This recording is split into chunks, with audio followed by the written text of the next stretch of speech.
Assalamualaikum warahmatullahi wabarakatuh. Perkenalkan, nama saya Sylvie Latu Solehah, NIM 1262052110011 dari kelas PGMI 5E. Saya di sini akan menjelaskan materi pembelajaran IPS MI atau SD yang kelima, yaitu strategi, metode, dan juga teknik pembelajaran IPS MI atau SD. Materi bahasan pada kali ini adalah strategi, kemudian metode, kemudian teknik dalam pembelajaran IPS MI atau SD. Yang pertama, strategi dalam pembelajaran IPS MI atau SD. Strategi merupakan perencanaan yang berisi tentang rangkaian kegiatan yang didesain untuk mencapai tujuan pembelajaran tertentu.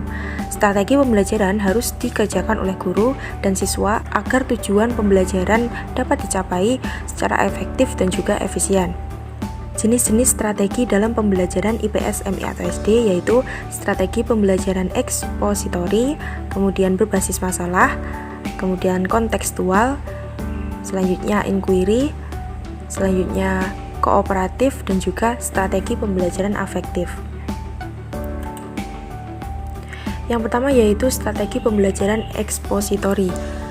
Strategi pembelajaran ini menekankan pada proses penyampaian materi secara verbal dari seorang pendidik kepada sekelompok peserta didik dengan maksud agar peserta didik dapat menguasai materi secara optimal. Nah, dalam strategi ini materi pelajaran disampaikan langsung oleh guru.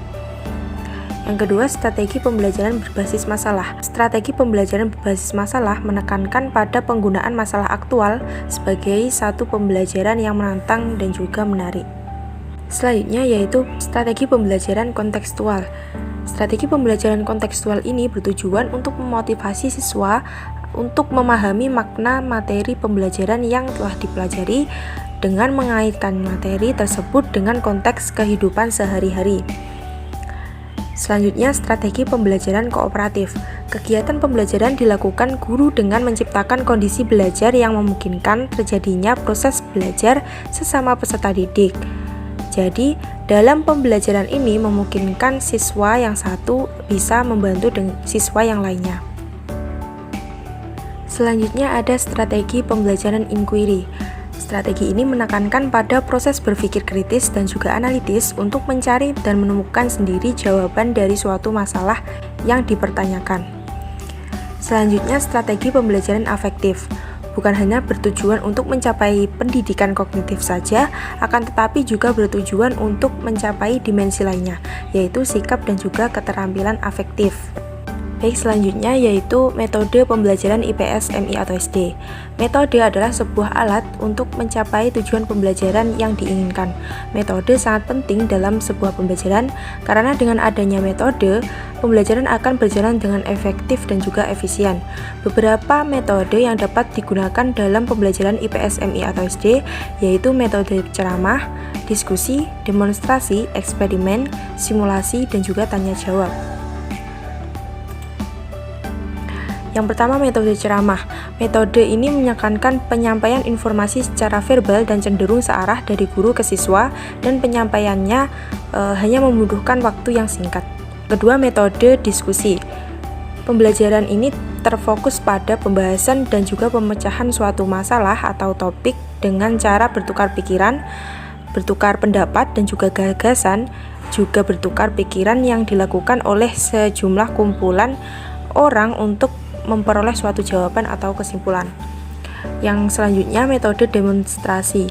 Cara penyajian metode demonstrasi ini yaitu dengan memperagakan atau mempertunjukkan kepada peserta didik tentang suatu proses, situasi, atau benda tertentu yang sedang dipelajari baik sebenarnya maupun tiruannya. Selanjutnya, metode eksperimen.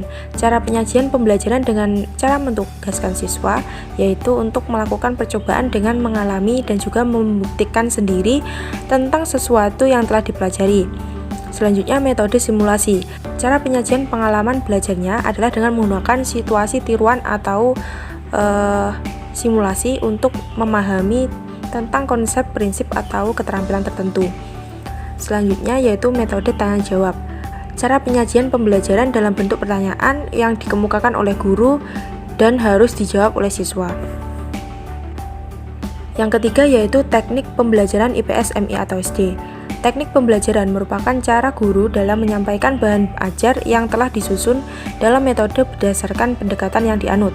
Teknik yang diaplikasikan guru ini tergantung pada kemampuan guru untuk bersiasat atau memutar otaknya agar proses belajar mengajar menjadi lebih baik.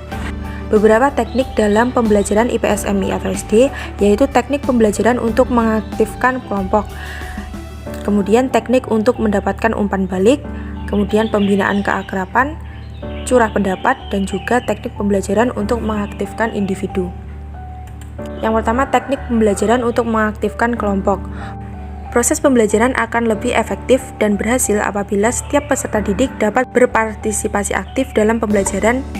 Beberapa teknik yang dapat diaplikasikan dalam pembelajaran ini guna mengaktifkan peserta didik secara kelompok antara lain yaitu tim pendengar, catatan terbimbing, dan juga pembelajaran terbimbing, kemudian counterpoint, debat aktif, dan juga pertanyaan kelompok.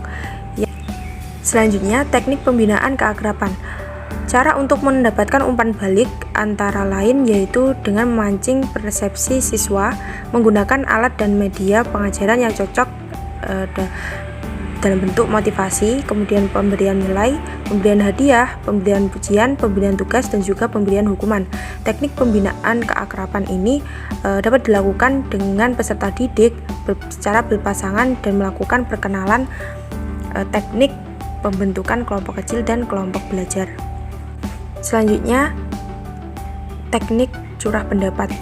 Teknik ini bertujuan untuk menghimpun gagasan dan pendapat dalam rangka menentukan dan juga memilih berbagai pertanyaan sebagai jawaban terhadap pertanyaan yang berkaitan dengan kebutuhan belajar dan juga sumber-sumber hambatan pada pembelajaran. Selanjutnya, teknik pembelajaran untuk mengaktifkan individu. Dalam teknik ini dapat dilakukan dengan cara peserta didik membaca dengan keras dan juga peserta didik diminta untuk membuat pertanyaan yang berkaitan dengan materi yang dipelajari. Baik, itu tadi materi yang bisa saya sampaikan.